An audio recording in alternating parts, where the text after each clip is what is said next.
பேருக்கு வந்து நிறைய விஷயம் நடக்காமல் இருக்குது அப்படின்னு நம்ம ரொம்ப வருத்தப்பட்டுக்கிறோம், நம்மளை நாமே நொந்துக்கிறோம். இவெல்லாம் என்ன பண்ணுங்கோ, ஒரு சின்ன பரிகாரம் மாதிரி தான் இது.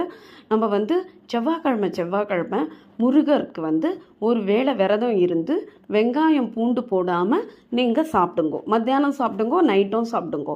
பட் ஒரு வேளை காலம்பரை மட்டும் சாப்பிடாம இருங்கோ. ஃபுல் டேவும் இருக்கலாம். ஆனால் இப்போ இருக்கிற எல்லாருக்கும் இருக்கிற உடம்பு சுச்சுவேஷன்னா இப்போ யாராலையும் அந்த மாதிரிலாம் இருக்க முடியல. நிறைய பேர் ஆஃபீஸ் போகிறா, வயசானவாளும் இருக்கா, நிறைய பேர் வந்து மெடிக்கல்லாம் நிறைய சுகர் அந்த மாதிரிலாம் நிறைய பேர் அவதிப்பட்டுருக்கா. அதனால் சுவாமிக்கு வேண்டிட்டு காலம்பரை விளக்கேற்றிட்டு ஒரே ஒரு வேளை மட்டும் விரதம் மாதிரி இருங்கோ. அந்த விரதத்துலேயும் பால் மட்டும் சாப்பிடுங்கோ. அதை பற்றி தப்பு கிடையாது. மத்தியானம் வந்து வெங்காயம் பூண்டெல்லாம் சேர்க்காம சாப்பிடுங்கோ. இதுதான் ஃப்ரெண்ட்ஸ் அந்த டிப்பு.